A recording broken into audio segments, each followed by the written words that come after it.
Listen, don't bully your classmates unless you want a zombie apocalypse to break out in your school. That's not just a warning. It's the terrifying lesson we're introduced to in the first episode of All of Us Are Dead. The episode opens with a disturbing scene. On the rooftop of a Korean high school, a group of students are viciously beating up a boy named Jinsu. He's bruised, bloodied, and terrified. The bullies, led by a student named Guinom, show no mercy. They kick him, punch him, and eventually break his bones. Jinsu is left nearly unconscious, lying on the ground. But something strange happens. Despite his injuries, Jinsu suddenly stands up. It's like his adrenaline has taken over, and he becomes unnaturally strong. He lunges at Guinom, trying to fight back, but his effort is short-lived. The bullies back off, and Jinsu accidentally falls from the rooftop. His lifeless body hits the ground while the bullies stare without emotion. They walk away, not shocked, not guilty, just indifferent. Next, we move to the hospital, where Mr. Lee, a high school science teacher and Jinsu's father, arrives to check on his son. Considering what Jinsu just went through, he should be dead, but miraculously, he's alive. However, something is clearly wrong. Jinsu starts acting strangely, slow, unresponsive, and animalistic. Then, in a horrifying moment, he tries to bite his own father. Realizing something is terribly wrong, Mr. Lee does what no parent should ever have to do. He grabs a Bible and beats his son, trying to stop the transformation. Believing Jinsu is now a danger to others, Mr. Lee places his son's body into a large suitcase, intending to bury him. But just as he's about to leave, Jinsu's arm shoots out of the suitcase, alive and fully zombified. We're then introduced to the school where Mr. Lee teaches. One of the students sneaks into his science lab and finds a cage with a small white rat inside. Curious, she plays with the rat until it suddenly turns feral and bites her. She tries to hide the injury, but Mr. Lee walks in and instantly understands what's happening. He knows that the virus has spread again. His reaction? He locks her in the lab, terrified of the consequences if she comes into contact with anyone else. Now we meet a core group of students, Chungsan and Anjo, close childhood friends who live in the same building. Anjo's best friend is Isaac, and Chungsan's buddy is Gyungsu. There's also Suhik, a good-looking and brave student who used to be a bully himself, but now protects others. Anjo has a crush on him, but he doesn't seem to return her feelings. Meanwhile, the bullies find a new target, Yoonji, a quiet girl they drag into a classroom, forced to undress and film in a disgusting attempt to humiliate her. It's cruel, inhumane, and unfortunately, just another day in their twisted world. Later, Anjo finally confesses her feelings to Suhek, but he coldly ignores her and gives no response. She's left heartbroken. The next day, the bitten girl, now dubbed Patient Zero, is absent from class. The teacher, Miss Park, asks where she is, but no one knows. Meanwhile, Mr. Lee is desperately trying to keep her sedated and isolated in his lab, but she escapes when he's not looking. Patient Zero bursts into the classroom, looking pale, weak, and terrified. She tells everyone that Mr. Lee kidnapped and hurt her. The students rush her to the infirmary, where another girl with stomach pain is already waiting. But all focus now turns to the sick, bitten girl. Not long after, Patient Zero starts convulsing and suddenly bites the school nurse. She's rushed to the hospital, but it's too late. The infection has already begun to spread. The teachers, unaware of what's coming, question Mr. Lee. He insists she needs to be quarantined, but instead of listening, the authorities arrest him. He's dragged away just as everything is about to collapse. Back at school, the bitten nurse begins to transform, just like Jinsu and the rat. She grabs a student and sinks her teeth into his face, infecting him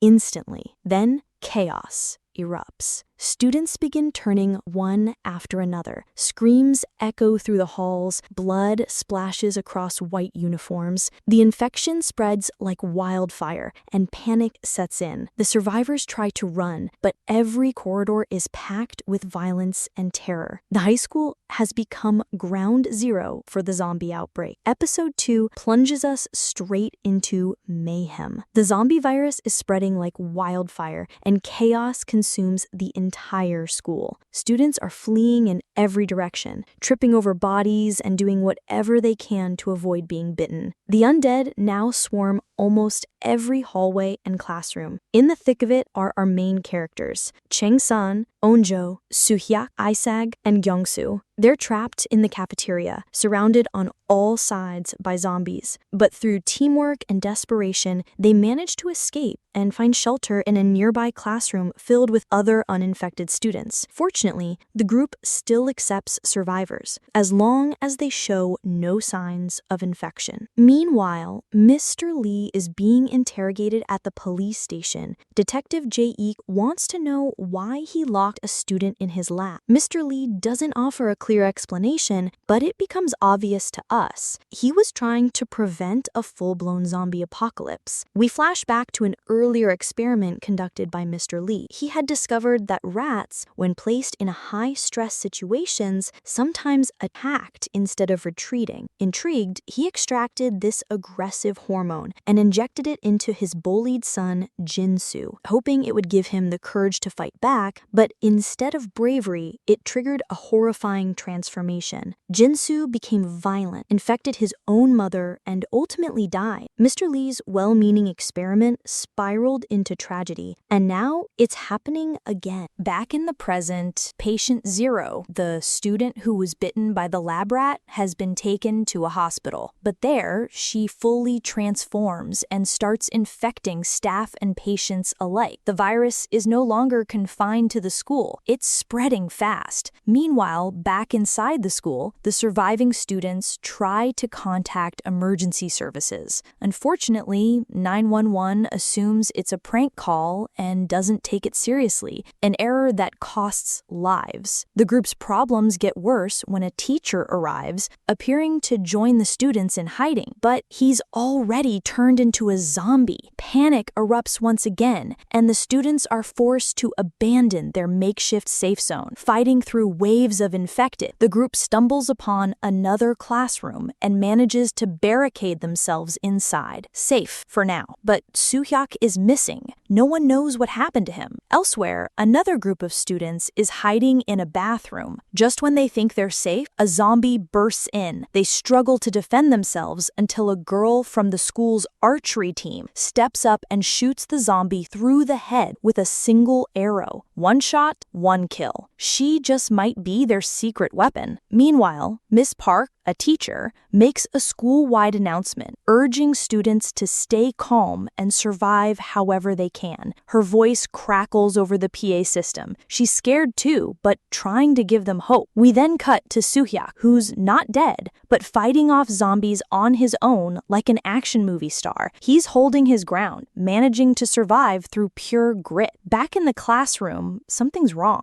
Onjo's best friend, Isaac, tries to comfort her by holding her hand, but Chang-san notices Isaac's hand is unusually cold, too cold. The group quickly realizes she's been bitten. They're devastated. Isaac hasn't turned yet, but it's only a matter of time. They face an impossible choice: kill her or send her out before she transforms. Onjo begs them not to, but Chang-san makes the call. He pushes Isaac out the window to protect everyone else. Onjo tries to stop him, but there's no turning back. She watches, heartbroken, as her best friend falls to her death. It's one of the most emotional scenes in the series so far. Soon after, the students spot a fire hose in the room. They come up with a desperate plan: tie it securely and use it to rappel out the window to reach a safer floor. They take turns climbing down. After Onjo descends safely, Chang-san prepares to follow. But just as he's on the rope, zombies break through the barricade and hurl themselves after him, launching straight out the window. The episode ends with Chang-san still dangling mid-air as zombies chase after him, leaving us on yet another terrifying cliffhanger. Tease for episode 3. We open with Mr. Lee being interrogated again. This time, a police officer rushes in to deliver grim news. The infection has spread spread outside the school. The city is no longer safe. Mr. Lee stares blankly and mutters, "We're all doomed." Cue the title card. And remember that girl with the stomach ache in episode 1? Well, she wasn't sick, she was pregnant. Luckily, she left the school before things got out of control and gives birth in a nearby park, but then she walks away, abandoning the newborn. Her storyline takes a dark and heartbreaking turn. Back inside the school, the surviving students are doing everything they can to stay alive, but the infection continues to spread, and the nightmare is far from over. Episode 3 summary: All of us are dead. As we return to the chaos unfolding in Hyosan High, it's about time we're properly introduced to more members of our main student group. We have Namra, the smart, composed, and no-nonsense class president, Hari, the archery prodigy, Jimin, Daesu, Woojin, and Junyang, each of whom brings something different to the table, from strength to smarts to pure survival instincts. Then there's Guinam, a student with a dark streak, and Nayeon, a girl born into wealth with a golden spoon mindset. She sees herself as better than the others, and it shows. At the heart of it all, we still have Onjo, who is anxiously waiting for Changsan and Suhek to return, not knowing if they've survived the latest zombie onslaught. Thankfully, the wait isn't long. Both boys soon find their way back, climbing to safety, reuniting with the group, and bringing a temporary wave of relief. But this relief is short-lived. Tensions rise almost immediately among the students. Nayeon and Guinam in particular are constantly at odds, throwing insults, making accusations, and generally escalating the already strained atmosphere. Nayeon's entitled attitude becomes more unbearable by the minute, and it's clear that she's going to become a major source of trouble. Suddenly, zombies break into their so-called safe room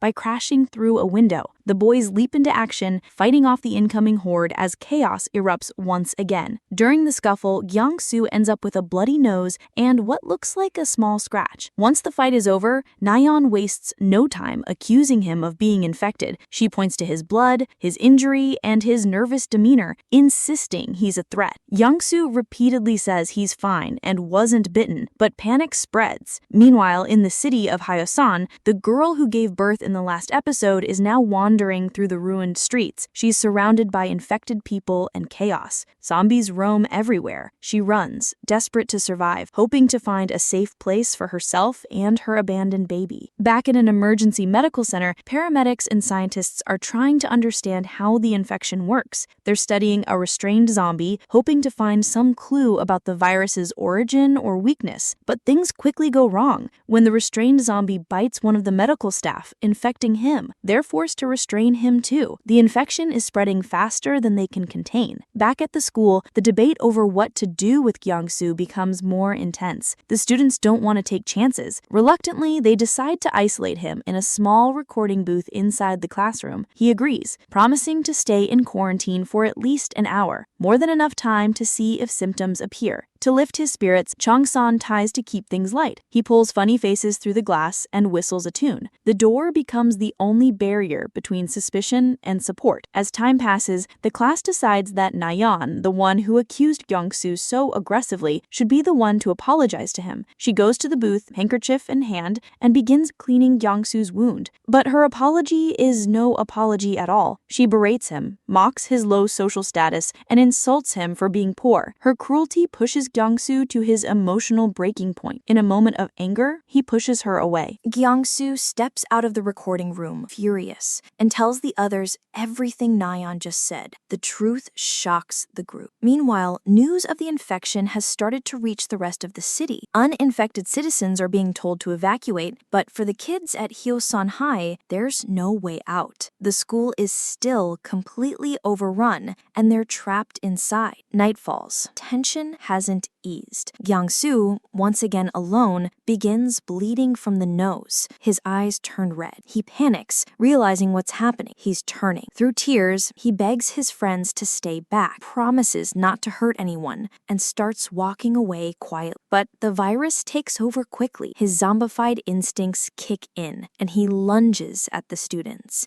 In a heartbreaking moment, Changsan whistles the same tune he used to calm him earlier. For just a second, it works. Gyeong-soo stops, and then Like a tragic echo of what happened with Isaac, he falls from the window. At the same time, the young mother in Hyo-san makes a desperate decision. Realizing her time is running out, she returns to the park where she abandoned her baby, determined to save her child. She breaks into an empty restaurant, baby in arms, only to realize that she's been bitten. In one final act of love, she ties herself up, restraining her zombie self so she won't hurt her baby. It's one of the series' most haunting and emotional scenes. Back at the paramedics' temporary base, they're joined by a National Assembly member. She demands preferential treatment, insisting they arrange a rescue helicopter immediately. When told to wait, she scoffs, asking if the team knows Jong-soo, whether it was out of cruelty or summary. As episode 4 opens, we follow a live streamer who fooled us how terrible that decision was.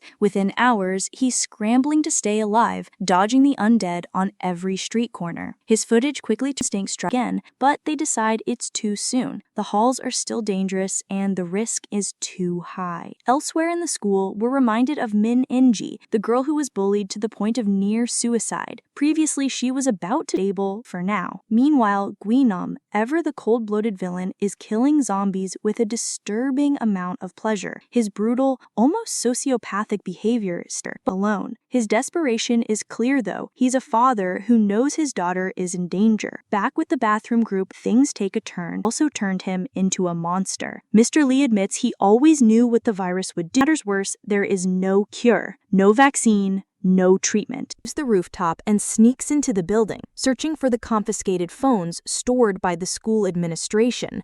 That's not the end of her story. Later, Chong-san and Soo-hik also leave the safety of their hideout, trying to find a phone to call the police. To their surprise, they stumble upon Min Un-ji, still alive and smashing phones like her life depends on it. Perhaps it does. Somehow, she hasn't turned yet, suggesting that her determination to stop the video is stronger than the virus itself. Chong-san manages to grab a phone to them, whether it's love, dignity, or revenge. Episode 5 summary. All of us are dead. Episode 5 opens with paramedics finally receiving the message they've been waiting for. A helicopter is coming to rescue them. Without wasting a second, they rush out of the room, but the school is a war zone. As they climb upstairs, they encounter complete zombie madness, barely making it out in safety. But what he finds instead is horrifying. In a locked room, he discovers Guinam, the school bully. Citizens throw eggs, garbage, and even rocks at them, afraid of the virus spreading. The world outside the outbreak is no less cruel. Back inside, Soo-hyuk returns to the classroom group alone. Chong-san is missing.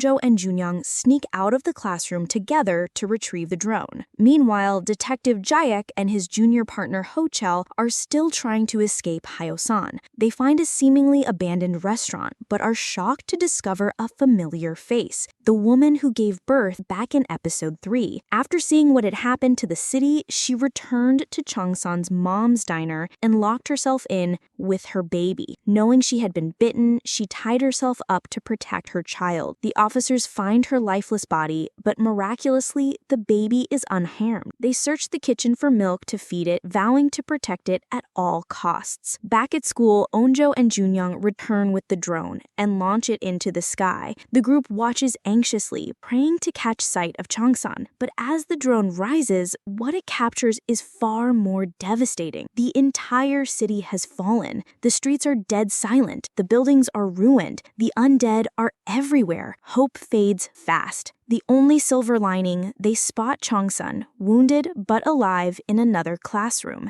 They can't communicate with him, but at least they know he's still out there. The drone continues to scout and catches sight of movement outside, a group of students escaping through the windows. It's the bathroom gang, heading toward the archery center to retrieve more arrows and possibly make their way through the school more efficiently. Though the groups can't reach each other, Woo-jin recognizes the arrows, realizing that his sister Hari might still be alive. At the same time, the paramedics and the National Assemblywoman finally make it to the military quarantine zone. Their survivors are being screened and separated, but it's clear that no real help or plan exists beyond containment. The military is simply trying to wall off the infected zones and whoever's left inside. But the episode's final twist hits hard. Min Eun-ji and Guinam, both of whom were bitten, have survived. The virus is changing. They are no longer fully human, but not fully zombie either. Their wounds have healed, and they are no longer hunted by the undead. Mr. Lee had theorized that the virus could evolve, creating a new breed of human, fueled by rage and capable of thinking, hunting, and killing. Eun-ji's drive for revenge and Guinam's hatred have kept them alive. Now, Guinam has only one goal: track down Cheong-san and tear him up. Episode 6 recap. All of Us Are Dead. Episode 6 begins with the classroom group urgently strategizing how to rescue Cheong-san while also drawing the zombies away from their location.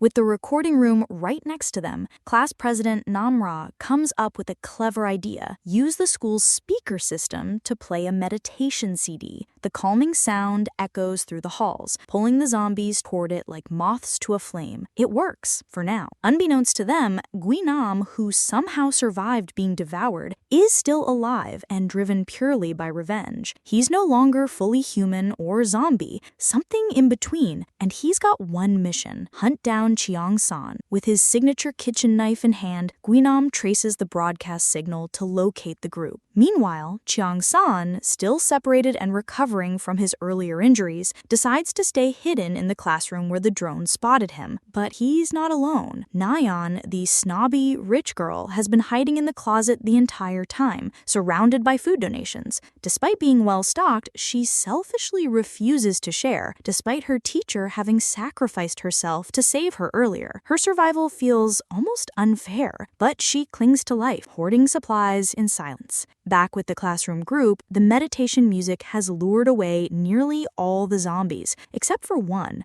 This lone zombie seems to be glitching, standing still and twitching unnaturally. The group hesitates, but ultimately decides to risk moving, despite the danger. As they sneak past, the zombie suddenly turns and spots them, launching into a frenzied chase. Soo-hak tries to fight it off, but struggles, until Guinam suddenly appears and kills the zombie with his knife, saving Soo-hak's life. But this rescue is no act of kindness. Guinam only did it to get closer to Cheong-san. Realizing his intent, Soo-hak and Guinam end up in a brutal hand-to-hand fight on the staircase. As things escalate, Namra arrives and manages to get Guinam into a chokehold, but he bites her on the arm before she can finish him off. Fueled by rage, Soo-hak throws Guinam out the window, but shockingly, he gets back up again as if nothing happened. Meanwhile, we check in on the bathroom gang, who have reached the archery training center safely. All seems well except for one member, Chun, the coward of the group who gets accidentally stabbed during the chaos. Still, the rest of the team gathers arrows and tries to prepare for what lies ahead. Back at the school, the classroom group has now relocated to the music room, where they finally reunite with Cheong-san, Namra, and Soo-hyuk. But the reunion quickly takes a dark turn. The group notices Namra's bite wound. Everyone panics, suspecting she'll turn soon. Soo-hyuk defends her, explaining that she wasn't bitten by a normal zombie, but by Guinam, who isn't behaving like one either. Confused, Cheong-san adds that he personally saw Guinam being attacked by a zombie horde, so how could he still be acting rational? The group starts to fear the worst. To test herself, Namra sits near a window, telling Soo-hyuk to push her out if she begins to change. Moments later, her eyes change color, and her fingers begin to twitch. Zombie-like symptoms, yet she remains in control. Soo-hyuk refuses to harm her, which leads to a heated argument between him and Cheong-san. Onjo steps in and calms everyone, insisting Namra hasn't fully turned, not yet. Outside the school, things aren't looking much better. At the quarantine center, paramedics and other refugees are told they'll need to remain isolated for at least a month. One of them is Andro's father, a firefighter who refuses to sit by while his daughter is trapped in the school. Desperate, he finds a way to break out of the compound, successfully sneaking past security. But as he escapes, soldiers spot him and open fire. Whether he survives remains unknown. Elsewhere, Jae-ik, Ho-chul, and the rescued baby leave the restaurant, determined to find Mr. Lee's laptop,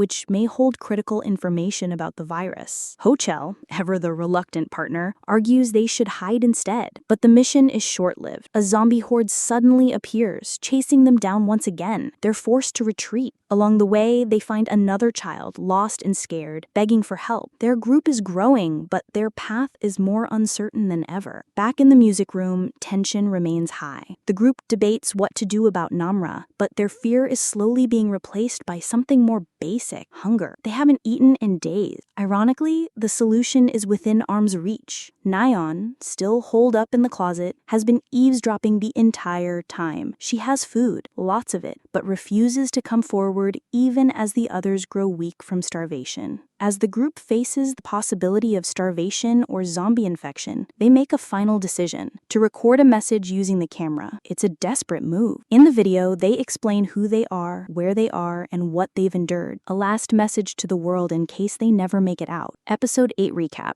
All of Us Are Dead. The episode kicks off with two terrifying facts. Guinam is still alive, and he's getting more unhinged by the minute. Despite having the same half-zombie abilities as Namra, he continues to behave like a complete psychopath. Driven by rage, Guinam is now actively hunting Changsan, killing anyone who gets in his way. When he hears the noise from the music room, it doesn't take him long to figure out where the group is hiding. Meanwhile, outside the school, we return to the detective gang, Jae-ik, the baby, and the girl they rescued earlier. Determined to retrieve Mr. Lee's laptop, they make another attempt to leave the restaurant. This time, they find a motorcycle, and after dodging a few zombies, they manage to escape the area. As they ride through the streets, they come across the live streamer from earlier episodes, now trapped on a rooftop and begging for help. Jae-ik wants to stop and assist, but Ho-chul, frustrated and tired of risking their lives, grabs the motorcycle and takes off with the baby and the girl, leaving Jae-ik behind. It's a shocking moment of betrayal that leaves Jae-ik both angry and disappointed. Back at the quarantine center, political pressure from a nationalist assemblywoman finally convinces the military to send a rescue helicopter to Hoston High School. There's finally a glimmer of hope for the students. Inside the school, the classroom group makes their way to the rooftop door, dodging zombies along the way. On the other side of the rooftop is Chelsu,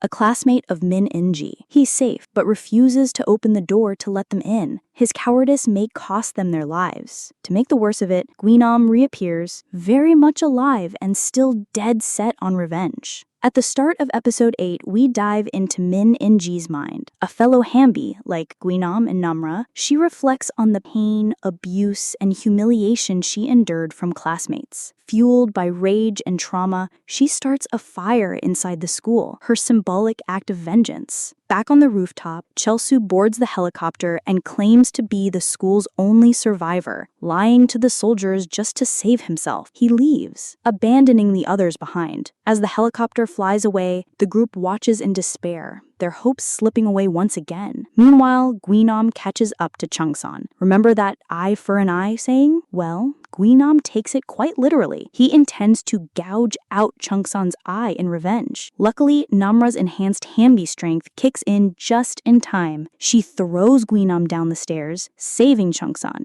and buying the group enough time to reach the rooftop. They finally make it to the rooftop, but the chopper is already gone. Still, they don't give up. The group sets up a makeshift SOS signal on the roof, hoping another helicopter will come. Back outside, Jae-ik, now alone with the live streamer, scolds him for risking his life just to gain followers. But just when it seems like they're about to be overwhelmed by zombies, Ho-chul returns in a yellow school bus, saving them. Maybe he's not such a bad guy after all. As they drive away, they accidentally hit a biker, and to their horror, it's Min In-ji. She survives, but the soldiers, unaware she's infected, take her back to the military center with the others. Elsewhere, the bathroom gang is still holding strong in the archery training center. They begin practicing their aim, preparing to defend themselves. There's a sweet side plot developing between Mijin and Hari, as Mijin's slight crush on Hari distracts her just enough to make her character feel more human, more real. Back on the school rooftop, the group builds a campfire and begins to relax for the first time in days. They sing, talk, and open up to each other. For once, there's laughter instead of screaming. Namra, who always felt like an outsider, admits that she finally feels like she belongs, like she actually has friends. Elsewhere in the school, the long-forgotten Nayeon, still hiding in the music room, watches the group's last video message on the camera. Moved by their struggles, she experiences a rare moment of empathy. She decides to make things right, packs up her food, and prepares to join them on the roof. But just as she steps out, Guinam is waiting for her. He shows no mercy and bites her, casually saying he was a little hungry. It's a chilling moment that shows Guinam isn't just a Hambi, he's something worse. A true predator. Back at the campfire, the group continues bonding. They talk about childhood memories, school crushes, and lost dreams. In the middle of this, Cheongsan finally confesses he's been in love with Anjo since they were 6 years old. The moment is tender, but Anjo doesn't exactly reciprocate, leaving the atmosphere slightly awkward. But that's not the end of Cheongsan's troubles. After snacking on Nayeon, Guinam climbs to the rooftop once again, powered by his enhanced strength and filled with hatred. He lunges at Cheongsan, and this time he isn't bluffing. He's ready to take his eye for real. All of Us Are Dead, episodes 9 to 12, recap season finale. We jump back into the chaos right where episode 8 left off, with Guinam about to literally gouge Cheongsan's eye out. But just in time, Namra, empowered by her Hanbi's strength and sense of loyalty, fights back. She throws Guinam off the rooftop once again. Clearly, that's her signature move now. But of course, Guinam is still not dead. He wakes up later at the military center, more determined and more dangerous than ever. Meanwhile, Min Eunji, the other asymptomatic Hambi, encounters Chulsu. At first, it seems like a calm reunion, until she bluntly says she wants to eat him. Yeah, it escalated quickly. Elsewhere, Jake convinces the soldiers about Mr. Lee's laptop back at the school lab. He explains it holds critical info about the infection, now officially named the Jonas virus. Thanks to this revelation, the army decides to send another helicopter to Hyosan High, where it finally locates the students on the rooftop. The rooftop group is tested for infection, but all results come back negative, even Namra, whose low body temperature is chalked up to hypothermia. The soldiers promise to return for them after retrieving the laptop from the lab, but this flicker of hope is snuffed out quickly. The moment the soldiers retrieve the laptop, Min Eunji bites Chulsu, revealing she's asymptomatic. That's all it takes. The higher-ups immediately abandon the rescue mission, fearing there may be more untraceable cases. The group is once again left behind. Now, under martial law, the military quarantines all potential survivors and begins testing asymptomatic infection using both Eunji and a fully zombified soldier. Their goal? Find a way to detect hidden cases. Back at the school, the weather turns. Thunder and heavy rain distort the senses of the zombies, including Guinam and Namra, giving the rooftop group a precious chance to escape. They flee toward the nearby mountain unnoticed. The bathroom gang, still alive and well, notices it too. They seize the opportunity and also head for the mountains. But on the way, Cheongsan sees his mother, now a zombie. The sight breaks him. He screams and weeps as more zombies approach. As the group scrambles, Yumja trips but is rescued by Hari from the bathroom gang. This moment leads to a heartwarming reunion as both groups finally join together in a sports equipment room. At the military base, soldiers analyze the data from Mr. Lee's laptop. What they find horrifies them. If they don't act fast, the virus will spread across Korea, then the entire world. The only option? Bomb Hyosan, even if it means killing thousands of survivors. The next day, the students gather whatever metal carts and gear they can to build a barricade around themselves and make a run through the school. Sadly, the barricade doesn't hold. Junyoung gets bitten while protecting Mijin and, in a selfless act, pushes himself out to buy time for the others. Just when things couldn't get worse, Guinam returns, violently ripping through doors in search of Cheongsan. The group desperately tries to escape. In the midst of the chaos, Anjo finally reunites with her father, Soju, a government agent who's come to lead them to safety. Under Soju's command, the group heads to the tennis courts, their next route toward the mountain. but they're quickly surrounded by zombies. Soju sacrifices himself, distracting the zombies so the kids can escape. He's bitten in the process. One more loss in their trail of heartbreak. The students reach a construction site and find temporary safety on an unfinished balcony. Meanwhile, the military develops a plan. Discovering that zombies are attracted to sound, they deploy drones with audio beacons to lure them to the bombing zones, including Hyosan High. At the construction site, Namra's urges worsen. She starts biting her own hand to resist the hunger. Seok notices and tells her she can bite him if it helps her avoid hurting herself again, a rare moment of trust. Namra uses her enhanced hearing to discover that the military has started issuing evacuation orders to the bomb-targeted cities. But before they can leave, Guinam finds them again, this time filled with rage and unstoppable hatred. He finally catches Chungsan and bites him, infecting our main protagonist. In a final act of bravery, Chungsan throws Guinam off the balcony again, then says his heartfelt goodbye to Anjo. They share one kiss, short, bittersweet, and painfully kind. Chungsan, fully aware of what's coming, lures the zombies away, shouting, "I'm the happiest guy in school," as he draws them to the unfinished site. He knows it's the end. In a cinematic, gut-wrenching moment, Guinam and Chungsan face off one last time. Guinam finally gouges out Chungsan's eye, his twisted revenge complete, just before bombs rain down on Hyosan. Flames engulf both of them as they fall to their deaths. Afterward, the military commander records a video message, revealing that Mr. Lee created the virus and killed his own family when they turned. The commander, broken and guilt-ridden, calls his wife one last time, and then shoots himself. Episode 12, The Aftermath and Finale. The surviving students, now fewer than ever, stop at the construction site to allow Anjo a symbolic farewell to Chungsan. Then they continue toward the city. Suddenly, Namra senses more zombies and urges the group to run. The kids use whatever they can, pipes, bats, bricks, to fight off the attackers. They hold their ground, but not without sacrifice. Woojin, Hari's younger brother, is bitten. Rather than let him turn, Namra kills him instantly, snapping his neck with emotionless precision. But her internal battle is getting worse. Voices whisper in her head. Her Hambi instincts grow, and so does her hunger for her friends. Not wanting to harm them, she runs away. Anjo and Suhook follow her and catch her feasting on a zombie. When Anjo tries to stop her, she nearly attacks her friend, but she manages to regain control. Ashamed and afraid, Namra leaves the group, vanishing into the ruins. The remaining students eventually find a real rescue team who transport them to a quarantine camp. There, they're questioned about the virus and Mr. Lee, but the students are unwilling to cooperate, scarred by how the earlier rescue attempts abandoned them. 3 months and 17 days later, martial law in Hyosan is lifted, but survivors are still kept in isolated camps, just in case. Anjo, Suhook, and the others sneak out of the quarantine zone one night, following a mysterious light they spot coming from what's left of Hyosan High. They reach the rooftop, and Namra is there waiting. She looks healthy, calm, and in control. She tells them cryptically, they're back, implying others like her, Hambis, are still out there. And then, without another word, she jumps off the roof and disappears into the night. The students stare after her, hearts heavy, knowing their fight may be over for now, but something darker may be brewing. Season 1 ends. If you love this recap, don't forget to like, comment your thoughts on the show, and subscribe for more story breakdowns. Want Season 2 explained when it drops? Stay tuned because we're not done.